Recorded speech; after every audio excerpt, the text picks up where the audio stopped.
큰애야, 깍두기는 한 통이면 충분하다. 그 말 한마디로 제 결혼 생활은 무너졌습니다. 밤마다 담근 깍두기 10통. 그걸 먹고 있던 사람은 시어머니가 아니었습니다. 그 사실을 알게 된 날, 저는 거실 바닥에 김치통을 그대로 엎어버렸습니다.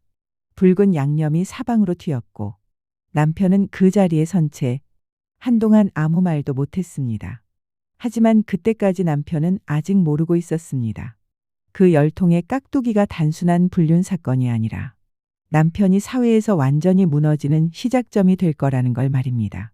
깍두기를 먹고 있던 여자의 뱃속에는 남편 아이가 있었고 남편은 이미 제 돈이 섞인 집을 담보로 대출까지 받아 그 여자와 새 살림을 준비하고 있었습니다. 그 사실을 알게 된 순간 제 마음속에는 한 가지 생각만 남았습니다. 끝까지 간다. 저는 결혼 5년 차 직장인이었습니다. 남편과 저는 부유하지는 않았지만 둘 다 성실하게 일하며 맞벌이로 집을 지켜왔습니다. 남편은 중소기업 영업부 부장이었고 저 역시 회사에 다니며 하루하루 바쁘게 살았습니다. 겉으로 보기에는 큰 문제 없는 부부였습니다. 다만 저희 부부에게는 늘 조심스러운 문제가 하나 있었습니다. 아이였습니다. 결혼 초반에는 천천히 가지면 된다고 웃으며 넘겼지만 2년이 지나자 주변 시선이 달라지기 시작했습니다. 명절만 되면 시어머니는 조심스럽게 물었습니다. 아직 좋은 소식 없니? 시간이 지날수록 그 한마디가 가슴에 남았습니다. 병원에도 다녀봤습니다. 특별한 문제가 있다는 말은 없었습니다. 시간이 조금 더 필요하다는 이야기뿐이었습니다. 그래서 저희는 조금 더 기다리기로 했습니다. 하지만 그 사이 남편은 조금씩 달라지기 시작했습니다. 퇴근이 늦어지고 주말 외출이 늘어났습니다. 영업부 사람이니 그럴 수도 있다고 생각했습니다. 저는 별 의심을 하지 않았습니다. 오히려 집안일을 더 열심히 했고 시어머니께도 더 잘하려고 했습니다. 그때 사건의 시작이 되는 일이 생겼습니다. 어느 날 퇴근에 집에 들어왔는데 남편이 냉장고를 뒤적이며 말했습니다. 요즘 어머니 입맛이 없으시대. 저는 자연스럽게 대답했습니다. 그래요? 남편은 냉장고 문을 닫으며 이렇게 말했습니다. 깍두기 좀 담가서 보내드리면 좋겠어. 시어머니는 이가 좋지 않으셨습니다. 그래서 저는 물을 아주 잘게 썰어 씹기 편한 깍두기를 담그기 시작했습니다. 퇴근 후 밤늦게까지 부엌에 서서 물을 썰고 절이고 양념을 버무렸습니다. 원하시는 손주도 못 안겨드리니 이렇게라도 해야 한다고 생각했습니다. 그렇게 첫 번째 김치통이 완성됐고 남편은 그걸 들고 시어머니 집에 다녀왔습니다. 며칠 뒤 남편은 말했습니다. 어머니가 깍두기 맛있다고 하셨어. 저는 괜히 기분이 좋아졌습니다. 그리고 남편이 다시 말했습니다. 조금 더 담가줄 수 있어? 그렇게 두 번째, 그리고 세 번째. 몇 달이 지나면서 퇴근하면 자동으로 부엌에서 물을 썰고 있는 제 모습이 낯설지 않게 되었습니다. 회사 동료들은 요즘 누가 그렇게 김치를 직접 담그냐고 놀랐지만 저는 그냥 웃어 넘겼습니다. 그러다 어느 날 냉장고를 정리하다가 문득 이런 생각이 들었습니다. 그동안 깍두기를 몇 통이나 담았지? 그러면서 제가 담근 김치통 수를 대충 세어봤더니 10통이 넘었습니다.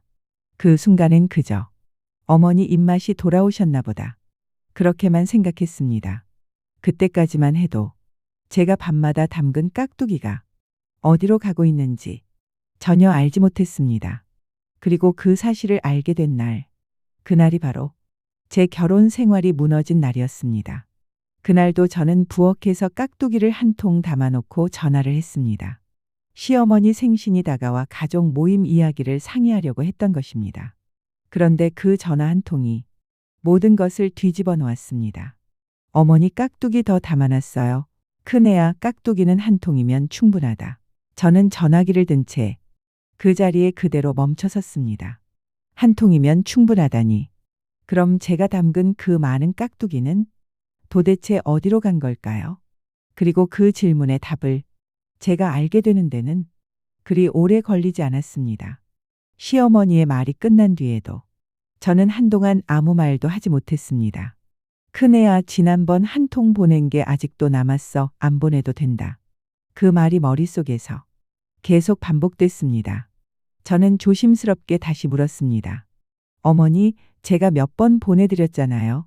시어머니는 잠깐 말을 끊더니 담담하게 말했습니다. 아닌데, 한 번 받았어. 나는 이가 시려서 잘 못 먹잖아.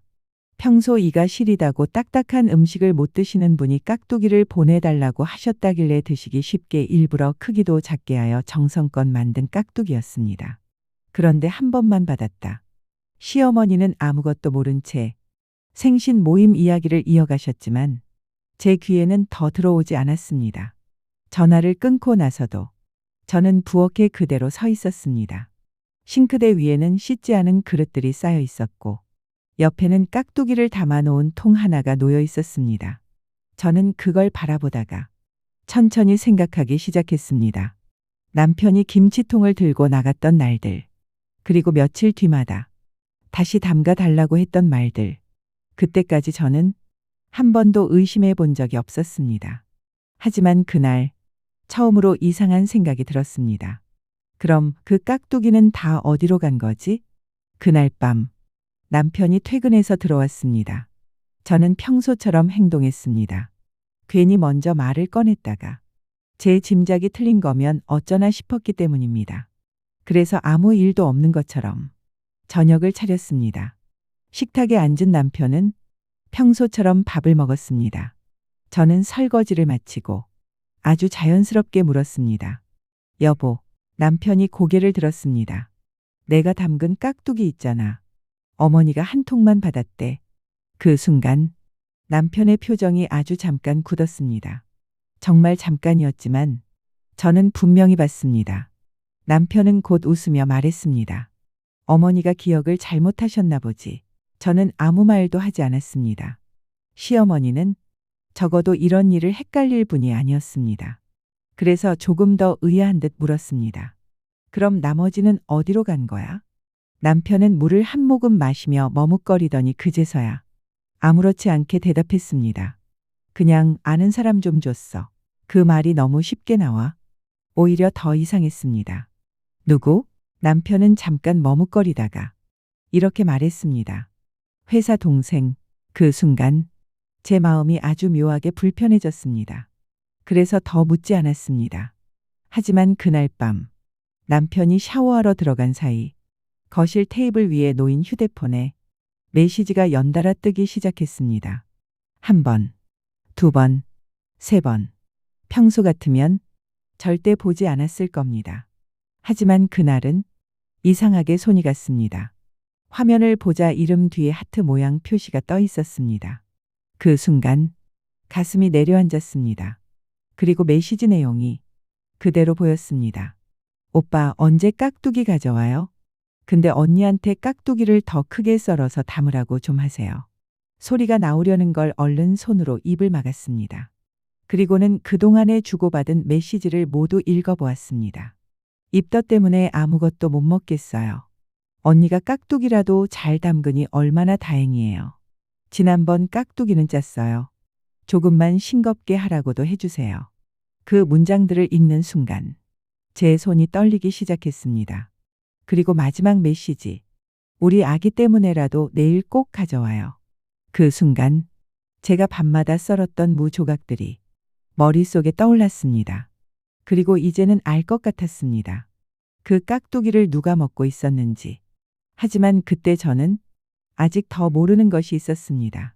그 여자가 남편과 얼마나 오래 만났는지, 그리고 남편이 얼마나 뻔뻔하게 두 집 살림을 해왔는지 말입니다. 그 사실을 알게 되는 순간 제 결혼 생활은 완전히 다른 방향으로 흘러가게 된다는 것까지요. 남편이 욕실에서 나왔을 때 저는 이미 거실에 앉아 있었습니다. 테이블 위에는 남편 휴대폰이 놓여 있었고 화면에는 조금 전 제가 본 메시지가 그대로 떠 있었습니다. 남편은 아무것도 모르는 얼굴로 냉장고에서 물을 꺼내 마셨습니다. 그리고 소파에 앉았습니다. 저는 잠시 남편을 바라보다가 조용히 말했습니다. 여보. 남편이 고개를 들었습니다. 응? 저는 휴대폰을 천천히 밀어 놓았습니다. 이거 뭐야? 남편의 눈이 화면으로 내려갔습니다. 그리고 아주 잠깐 놀란 표정을 지었습니다. 하지만 그 표정은 오래가지 않았습니다. 그거 그냥 아는 동생이야. 저는 한참 동안 아무 말도 하지 않았습니다. 그리고 천천히 말했습니다. 입덧. 남편의 눈이 순간 흔들렸습니다. 저는 다시 말했습니다. 우리 아기? 거실은 조용해졌습니다. 잠깐의 침묵 끝에 남편이 입을 열었습니다. 그래, 그 한마디였습니다. 사과도 아니고 변명도 아니었습니다. 그저 인정. 그래도 저는 마지막 기대가 남아 있었는지 다시 물었습니다. 그 여자 누구야? 남편은 맥주를 꺼내며 말했습니다. 결혼 전에 알던 여자야. 예전에 사귀다가 헤어졌는데 최근에 다시 만나게 됐어. 그는 너무도 태연했습니다.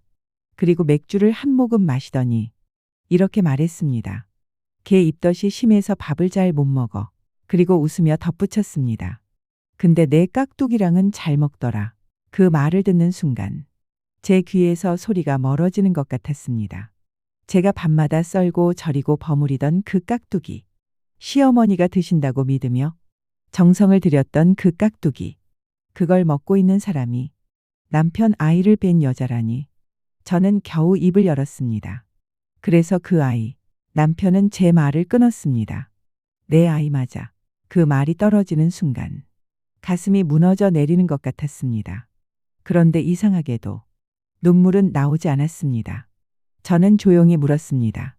그래서 이제 어떻게 할 생각이야? 남편은 잠깐 생각하더니 이렇게 말했습니다. 뭐 네가 애를 못 낳으니 어쩔 수 없지. 그리고 덧붙였습니다. 애는 낳을 거야. 그 말은 결국 이런 뜻이었습니다. 그 여자도 그 아이도 모두 책임지겠다는 뜻. 그리고 저와의 결혼 생활이 어떻게 되든 상관없다는 말이었습니다. 그 순간 저는 깨달았습니다. 이 남자는 제가 알고 있던 사람이 아니라는 걸. 그리고 제가 지금까지 믿고 살았던 결혼 생활이 이미 오래전에 끝나 있었다는 것도. 저는 아무 말도 하지 않고 천천히 자리에서 일어났습니다. 부엌으로 걸어가 싱크대 위에 있던 김치통을 들었습니다. 그리고 다시 거실로 돌아왔습니다. 남편은 소파에 앉아 맥주를 마시고 있었습니다. 저는 아무 말도 하지 않고 남편 앞에 섰습니다. 그리고 김치통 뚜껑을 열었습니다. 다음 순간 저는 그 깍두기를 바닥에 그대로 엎어버렸습니다. 빨간 양념이 사방으로 튀었고 무 조각들이 거실 바닥에 흩어졌습니다. 남편이 소리쳤습니다. 미쳤어? 하지만 저는 아무 말도 하지 않았습니다. 그냥 현관문을 열고 집을 나왔습니다. 한참을 걸었습니다. 얼마나 걸었는지도 몰랐습니다. 그러다 어느 순간 걸음을 멈췄습니다. 남편의 말이 머릿속에서 계속 떠올랐기 때문입니다. 입덧. 그 여자가 입덧을 하고 있다면, 그 아이가 정말 남편 아이라면 이 일은 단순한 불륜으로 끝날 일이 아니었습니다. 저는 천천히 뒤를 돌아 다시 집 쪽으로 걸었습니다. 그때까지는 몰랐습니다. 남편이 불륜만 저지른 게 아니라 또 다른 일도 벌이고 있었다는 걸. 밤 공기가 차가웠지만 머릿속은 오히려 더 뜨거워지고 있었습니다. 남편의 말이 계속 떠올랐습니다. 걔 입덧이 심해서 밥을 잘 못 먹어. 근데 내 깍두기랑은 잘 먹더라. 뭐 네가 애를 못 낳으니 어쩔 수 없지. 애는 낳을 거야. 그 말들은 제 귀에 꽂힌 책 계속 맴돌았습니다. 저는 한참을 걷다가 공원 벤치에 털썩 주저앉았습니다. 가슴은 답답했고 손끝은 떨렸지만 이상하게도 눈물은 나오지 않았습니다. 분하고 억울해서 차라리 울고라도 싶었는데 눈물보다 먼저 올라온 건 모욕감이었습니다. 아이를 못 낳은 것도 아니었습니다. 병원에서는 시간이 조금 더 필요하다고 했을 뿐 누구에게 문제가 있다는 말도 하지 않았습니다. 그런데도 남편은 마치 제게 문제가 있어서 자기가 다른 여자를 임신시킨 것처럼 말하고 있었습니다. 그 순간 저는 그 사람이 제 남편이 아니라 낯선 남처럼 느껴졌습니다. 생각해보면 이상한 점은 전부터 있었습니다. 남편은 몇 달 전부터 집에 들어오는 시간이 들쭉날쭉해졌습니다. 처음에는 거래처 때문이라고 했습니다. 영업부 일이니 그럴 수도 있다고 생각했습니다. 회사 일이 요즘 좀 힘들어 라며 피곤해하는 모습을 보이기도 했습니다. 그런데 점점 주말 외출도 잦아졌고 늦은 밤이 되어서야 들어오는 날이 많았습니다. 그럴 때마다 남편은 언제나 같은 말을 했습니다. 회사 동생의 개인 사정이 있어서 내가 좀 챙겨주고 있어. 저는 그 말을 믿었습니다. 오히려 아랫사람을 챙길 줄 아는 사람이라고 생각했습니다.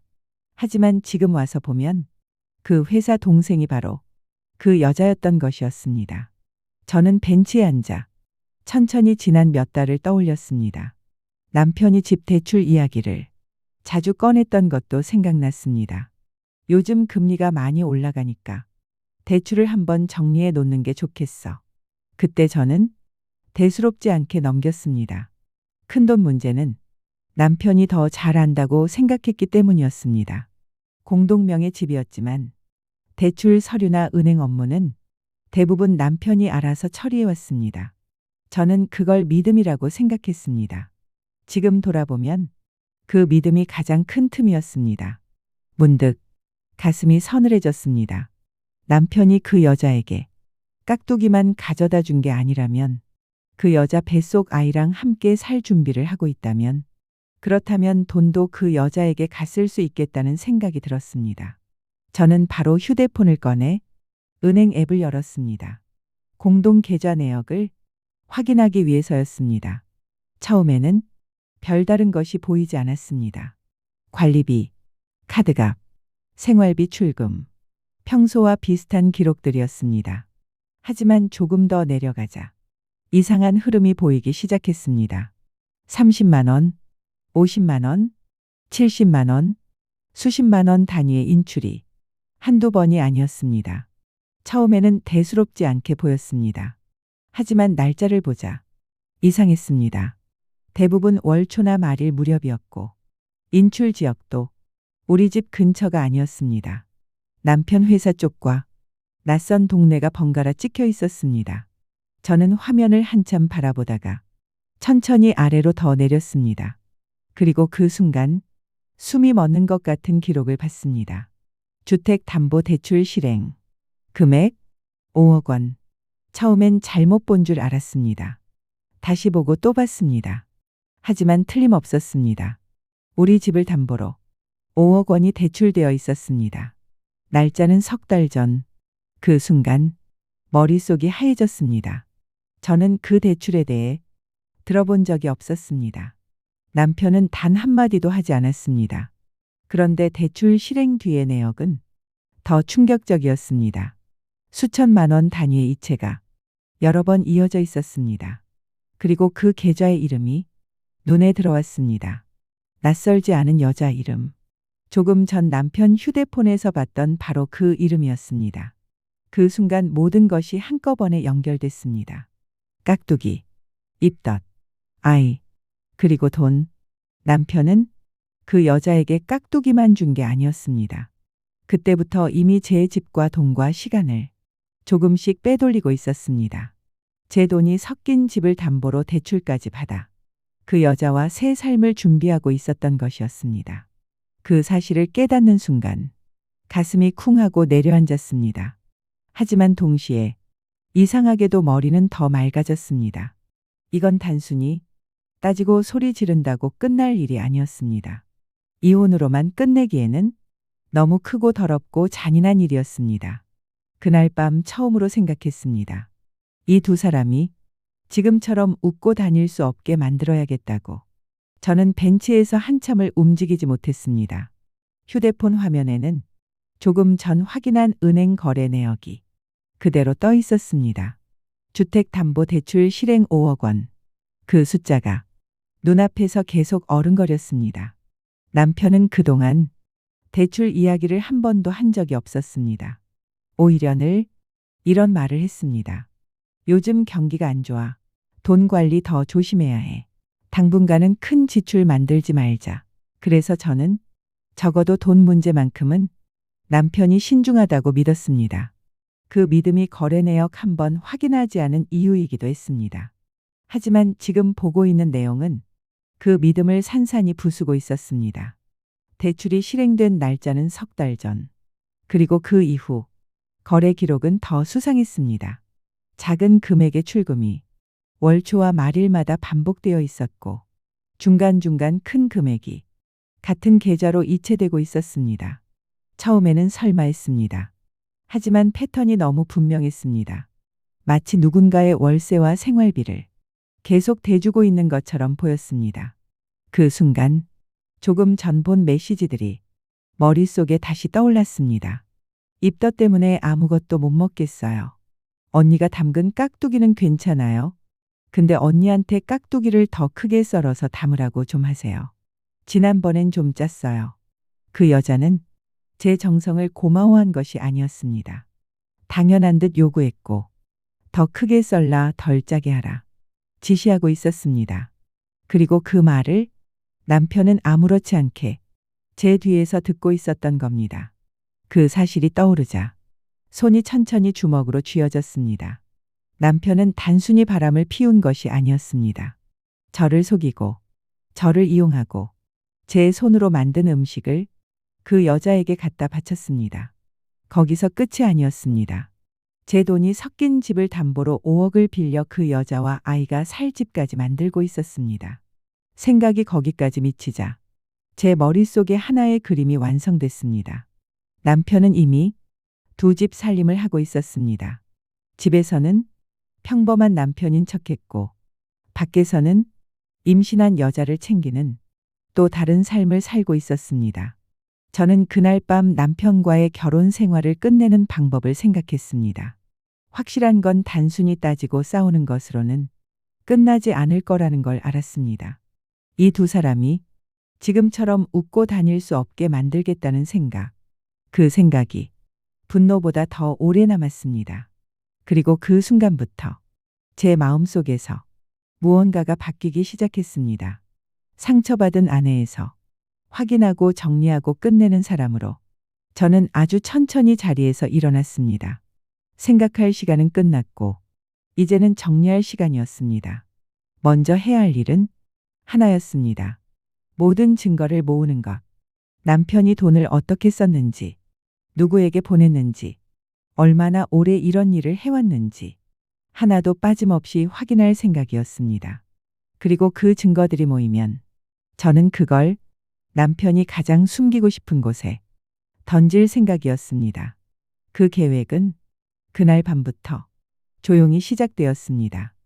밤이 늦어질 때까지 저는 공원 벤치에 앉아 있었습니다. 머릿속에서는 계속 한 가지 숫자만 맴돌고 있었습니다. 5억 원. 우리 집을 담보로 받은 돈이었습니다. 그리고 그 돈이 남편 아이를 뵌 여자에게 흘러가고 있었습니다. 그날 밤 집에 돌아왔을 때는 이미 자정이 넘은 시간이었습니다. 제가 쏟아버린 깍두기는 말끔히 치워져 있었고 남편은 침실에서 자고 있었습니다. 저는 조용히 거실 소파에 앉아 집안을 둘러봤습니다. 이 집 결혼하고 처음 들어왔을 때 저희는 정말 기뻐했습니다. 대출이 있긴 했지만 그래도 우리 집이라는 것이 생겼다는 사실이 너무 좋았습니다.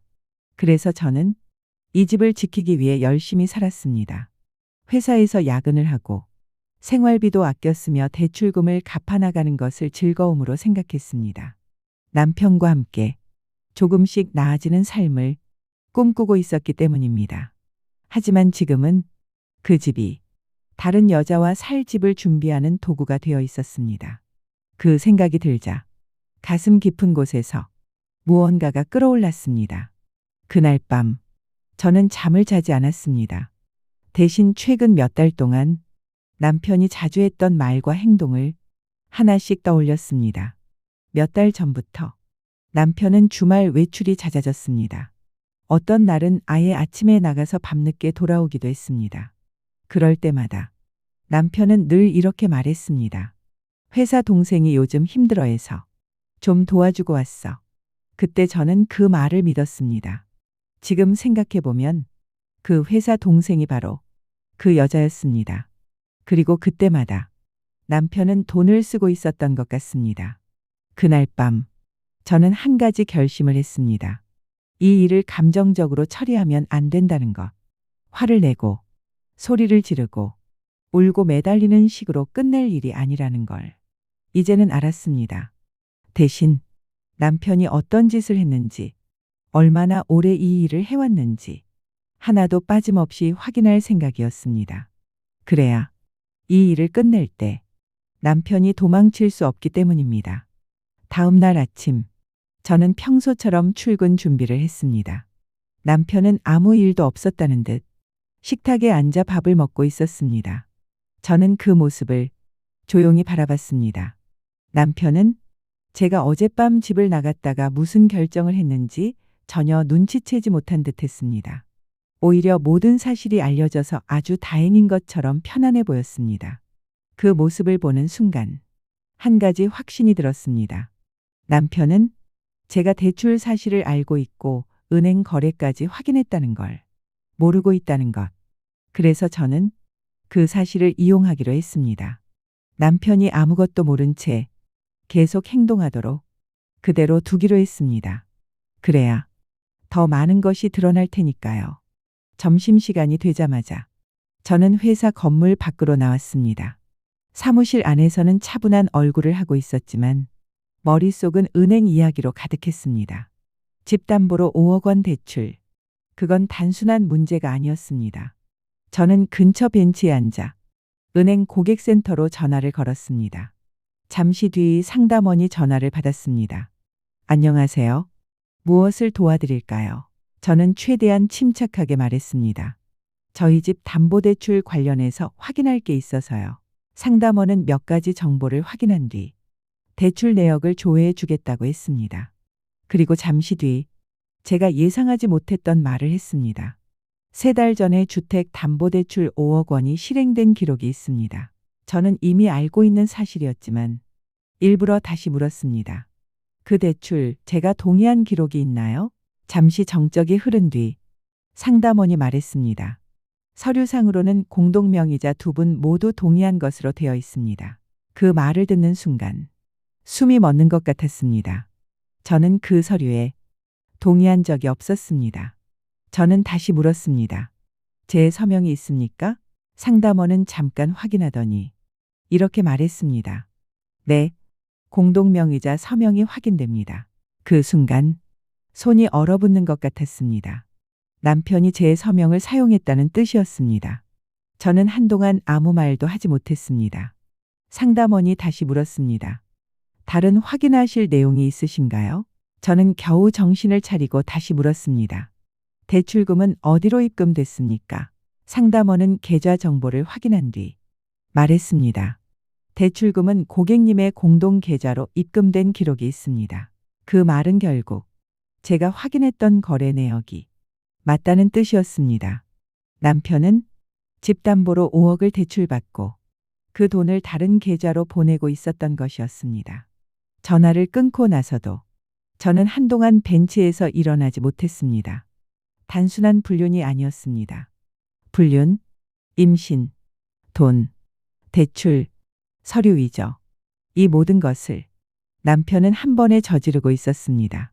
그 순간 머릿속에 한 사람이 떠올랐습니다. 대학교 때부터 알던 친구. 지금은 변호사가 되어 있는 사람이었습니다. 저는 바로 전화를 걸었습니다. 친구는 제 목소리를 듣자마자 뭔가 이상하다는 걸 눈치챘습니다. 무슨 일 있어? 저는 잠시 망설이다가 말했습니다. 시간 있어? 그리고 그날 저녁 저는 친구를 만나게 됐습니다. 그 자리에서 지금까지 있었던 일을 모두 이야기했습니다. 깍두기 이야기부터 남편 아이를 가졌다는 여자 이야기, 그리고 집담보대출 5억까지. 친구는 제 이야기를 끝까지 듣고 한동안 아무 말도 하지 않았습니다. 그리고 조용히 말했습니다. 이거 생각보다 심각하네. 저는 친구를 바라봤습니다. 친구는 다시 말했습니다. 이건 단순히 바람 피운 수준이 아니야. 그리고 한마디를 덧붙였습니다. 이거 잘하면 완전히 뒤집을 수 있어. 그 말을 듣는 순간 제 심장이 천천히 뛰기 시작했습니다. 그리고 친구는 저에게 한 가지 질문을 했습니다. 너 어디까지 할 생각이야? 그 질문의 의미를 저는 바로 알아들었습니다. 조용히 이혼하고 끝낼 것인지, 아니면 그 두 사람 인생을 완전히 뒤집어 놓을 것인지. 저는 잠시 생각했습니다. 그리고 아주 조용히 말했습니다. 끝까지. 친구는 한동안 아무 말도 하지 않았습니다. 제가 이야기한 내용을 머릿속에서 하나씩 정리하는 것 같았습니다. 잠시 뒤 친구가 천천히 입을 열었습니다. 정리해보자. 그리고 손가락을 하나씩 접으며 말했습니다. 남편 불륜, 상간녀 임신, 집담보대출 5억, 그리고 그 돈이 상간녀에게 흘러간 정황. 친구는 마지막으로 덧붙였습니다. 거기에 서류 문제까지 있으면 이건 단순한 이혼 사건이 아니야. 저는 아무 말도 하지 않았습니다. 친구는 저를 바라보며 물었습니다. 남편 반응은 어땠어? 저는 잠깐 생각하다가 말했습니다. 뻔뻔했어. 그리고 그날 밤 상황을 떠올렸습니다. 제가 메시지를 보여주며 묻자. 남편은 잠깐 당황했지만 곧 태연해졌습니다. 그래, 내 아이 맞아. 사과도 없었습니다. 죄책감도 없었습니다. 그저 당연한 일처럼 말했습니다. 애는 낳을 거야. 그 말을 떠올리자 가슴 속에서 다시 뜨거운 것이 올라왔습니다. 친구는 조용히 고개를 끄덕였습니다. 전형적인 케이스네. 그리고 물었습니다. 대출 받은 거 정말 몰랐지? 저는 고개를 저었습니다. 몰랐어? 남편은 대출 이야기를 단 한 번도 꺼낸 적이 없었습니다. 그 순간 친구의 표정이 달라졌습니다. 그럼 더 유리하다. 저는 친구를 바라봤습니다. 친구는 설명했습니다. 불륜은 민사 문제지만 대출 문제는 다르거든. 특히 공동명의 집이면 배우자 동의가 중요해. 친구는 잠깐 말을 멈추더니 저를 바라보며 물었습니다. 너 진짜 서명한 적 없지? 저는 단호하게 고개를 저었습니다. 없어. 친구는 깊게 숨을 내쉬었습니다. 그럼 상황이 완전히 달라져. 그거 서류 위조일 가능성 높아. 그 말을 듣는 순간 심장이 쿵 내려앉았습니다. 지금까지는 불륜, 임신, 돈 정도라고 생각했습니다.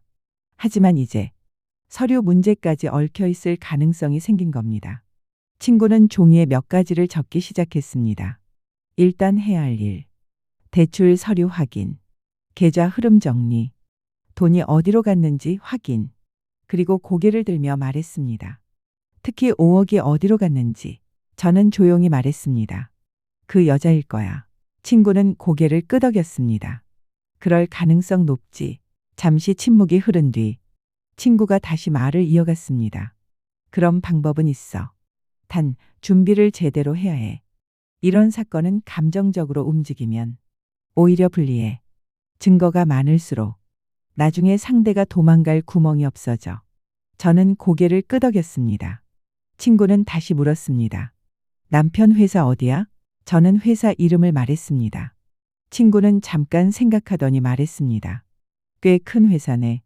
그럼 파장이 더 크겠는데. 그 말을 듣는 순간 얼마 전 남편이 했던 말이 떠올랐습니다. 이번 달 말 회사 행사 있어. 그날 행사는 직원들 가족과 거래처까지 초대되는 큰 자리라고 했습니다. 그 말이 떠오르자 제 머릿속에 하나의 생각이 떠올랐습니다. 친구가 물었습니다. 왜? 뭐 생각났어? 저는 잠시 고민하다가 말했습니다. 회사 행사. 친구가 눈을 가늘게 떴습니다. 거기서 다 드러나게 할 수 있을 것 같아. 친구는 잠깐 생각하더니 천천히 웃었습니다. 그거 꽤 강한 방법이다. 그리고 이렇게 말했습니다. 사람 많은 자리에서 진실이 터지면 파장이 훨씬 커. 그날 밤 집으로 돌아오는 길에 저는 처음으로 마음이 조금 차분해졌습니다. 친구를 만나고 돌아온 뒤부터 저는 남편 앞에서는 아무 일도 없다는 듯 지냈습니다. 아침이면 평소처럼 밥을 차렸고 퇴근 후에는 집안일도 그대로 했습니다. 남편도 처음에는 조금 눈치를 보는 듯 했습니다. 하지만 며칠이 지나자 다시 예전처럼 행동하기 시작했습니다. 오히려 더 안정돼 보였습니다. 제가 아무 말도 하지 않으니 이 일이 그냥 지나가는 줄 아는 것 같았습니다. 어느 날 저녁이었습니다. 남편이 소파에 앉아 휴대폰을 보다가 아무렇지 않게 말했습니다. 이번 달 말 회사에 행사 있다고 했지? 저는 처음 듣는 척 물었습니다. 무슨 행사? 남편은 대수롭지 않게 대답했습니다. 신사옥 준공 축하 행사 같은 거야. 직원들 가족도 오고 꽤 크게 한대. 저는 잠시 생각하는 척하다가 말했습니다.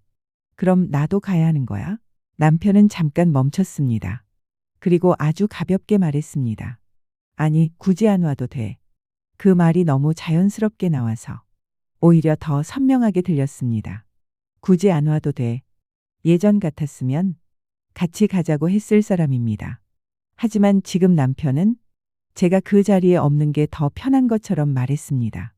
저는 아무렇지 않은 얼굴로 고개를 끄덕였습니다. 그래? 그럼 그냥 집에 있을게. 남편은 별다른 반응도 없이 다시 휴대폰을 보기 시작했습니다. 그 모습을 보면서 제 머릿속에 한 가지 생각이 스쳤습니다. 그 자리에 다른 사람을 부르려고 나를 모속에 미리 수를 쓰는구나. 그리고 그 자리에 부를 사람이 누구인지 짐작하는 데는 오래 걸리지 않았습니다.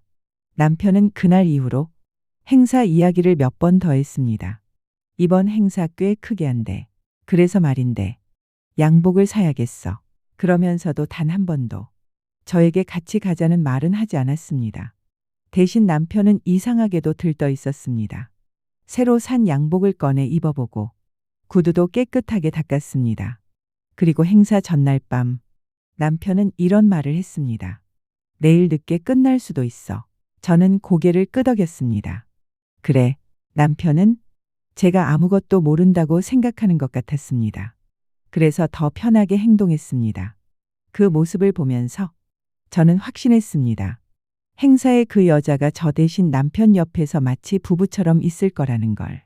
그 순간 친구의 말이 떠올랐습니다. 사람 많은 자리에서 터지면 파장이 훨씬 커. 저는 그날 밤 친구에게 전화를 걸었습니다. 내일 행사에 모든 게 끝난다. 친구가 물었습니다. 괜찮아? 응. 잠시 침묵이 흐른 뒤 친구가 말했습니다. 그럼 준비는 다 됐지? 저는 조용히 말했습니다. 응. 그 여자도 올 거야. 친구는 잠깐 생각하더니 말했습니다. 그럼 더 좋다. 전화를 끊고 나서 저는 한동안 거실에 앉아 있었습니다. 남편은 이미 잠들어 있었습니다. 저는 그 모습을 한참 바라봤습니다. 이 남자는 지금도 제가 아무것도 모른다고 생각하고 있을 겁니다. 하지만 내일이 지나면 모든 것이 달라질 것입니다. 하지만 그 일을 회사 행사장에서 소란을 피우는 식으로 망칠 생각은 없었습니다. 그보다 더 정확하고 더 크게 무너지게 할 방법이 이미 제 손 안에 들어와 있었으니까요. 행사 전날 밤 저는 거의 잠을 이루지 못했습니다. 하지만 이상하게도 마음은 차분했습니다. 다음 날 아침 남편은 평소보다 일찍 집을 나섰습니다. 새로 산 양복을 입고 거울 앞에서 넥타이를 고치며 말했습니다. 오늘 행사 끝나면 늦을 거야. 저는 아무렇지 않게 고개를 끄덕였습니다. 그래, 조심해서 다녀와. 남편은 제 얼굴을 한번 쳐다보더니 아무 의심도 없이 집을 나섰습니다. 현관문이 닫히는 소리를 듣는 순간 저는 바로 휴대폰을 들었습니다. 사모님 오늘 잘 부탁드립니다. 사실 행사 이틀 전 저는 한 사람에게 전화를 걸었습니다. 남편 회사 사장의 사모님이었습니다. 그 회사는 사모님이 친정 쪽 회사를 물려받아 실질적인 인사권까지 가지고 있다는 이야기를 남편에게 여러 번 들은 적이 있었습니다. 사모님과는 이전 회사 행사에서 몇 번 인사하며 연락처를 주고받은 적이 있었습니다. 잠시 뒤 사모님이 전화를 받았습니다. 여보세요? 저는 최대한 차분하게 말했습니다. 사모님, 죄송하지만 잠깐 뵐 수 있을까요? 그날 저는 사모님을 직접 만났습니다. 그리고 그 자리에서 지금까지 있었던 일을 하나도 빠짐없이 말씀드렸습니다. 깍두기 이야기, 남편의 불륜, 상간녀의 임신, 그리고 집담보대출 5억 원. 제가 준비해 간 자료를 하나씩 보여드렸습니다. 계좌 이체 내역, 대출 기록, 남편과 그 여자의 메시지 내용. 사모님은 처음에는 말을 잇지 못했습니다. 하지만 자료를 하나씩 보면서 표정이 점점 굳어졌습니다. 잠시 뒤 사모님이 조용히 말했습니다. 이번 행사에서 공로상 받는 분 맞죠? 순간 멈칫했습니다. 예? 공로상이요? 저는 그제서야 남편이 왜 그토록 들떠 있었는지 알 수 있었습니다. 사모님은 한동안 아무 말도 하지 않았습니다. 그리고 조용히 말했습니다. 회사 이미지가 중요한 자리인데 이건 그냥 넘어갈 일이 아니네요. 감사합니다. 그날 오후 행사장은 사람들로 가득했습니다. 직원들, 가족들, 거래처 사람들까지 초대된 꽤 큰 자리였습니다. 워낙 많은 사람들이 모여 있어서 서로를 알아보기가 쉽지 않았습니다. 남편은 앞줄에 앉아 있었습니다. 양복을 단정하게 입고 기분 좋은 얼굴이었습니다. 그리고 그 옆자리에는 한 여자가 앉아 있었습니다. 바로 그 여자였습니다. 남편의 아이를 뵌 여자.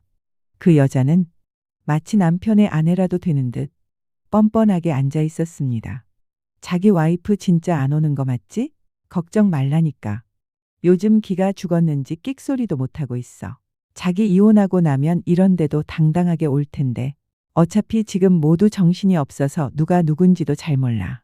먹고 싶은 거나 실컷 먹어도 행사가 시작되고 여러 순서가 이어졌습니다.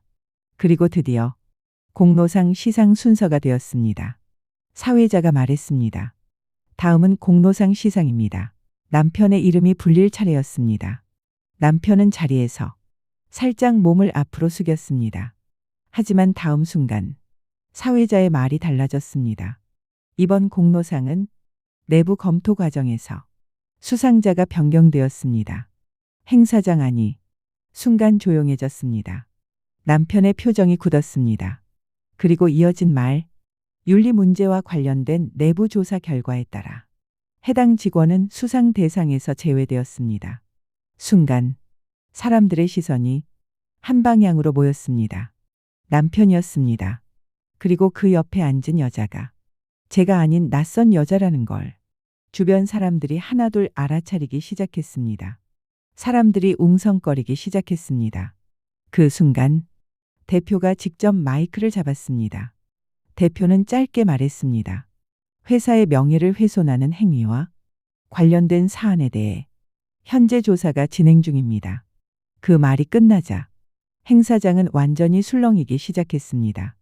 남편은 자리에서 얼어붙은 것처럼 앉아 있었고 옆에 있던 그 여자 역시 얼굴이 하얗게 질려 있었습니다. 결국 두 사람은 도망치듯 행사장을 빠져나갔습니다. 그날 이후 일은 빠르게 진행됐습니다. 회사에서는 남편에 대한 징계 절차가 시작됐고 둘이 살 집을 구하는 과정에서 그 여자가 고가의 집을 원해 회사 공금에까지 손을 댄 정황이 드러났습니다. 남편은 결국 회사에서 쫓겨났습니다. 그리고 업계에서는 이 사건의 전말이 빠르게 퍼졌습니다. 그 여자가 일하던 회사에도 소문이 들어갔고 결국 그 여자 역시 회사를 그만두게 됐습니다. 같은 업계였기 때문에 소문은 더 빨리 퍼졌습니다. 저는 변호사를 통해 이혼 절차를 신속히 마무리했습니다. 위자료와 대출 관련 책임 문제도 모두 정리했습니다. 남편은 공금 횡령, 사문서 위조 등 몇 가지 혐의로 재판 중이라는 말을 들었습니다. 아내를 배신한 남자의 말로는 참담했습니다. 몇 달 뒤 어느 날 부엌에서 물을 썰다가 문득 웃음이 났습니다. 예전에는 밤마다 깍두기를 담그며 누군가를 위해 살고 있다고 생각했습니다. 하지만 지금은 다릅니다. 이제 저는 저를 위해 살고 있습니다. 그리고 가끔 그날을 떠올립니다. 마지막 담근 깍두기를 남편 앞에 쏟아 버리던 날, 미련 없이 결혼 생활을 벌인 날이기도 하니까요. 여러분이라면 어떻게 하셨겠습니까? 댓글로 마음을 남겨주세요.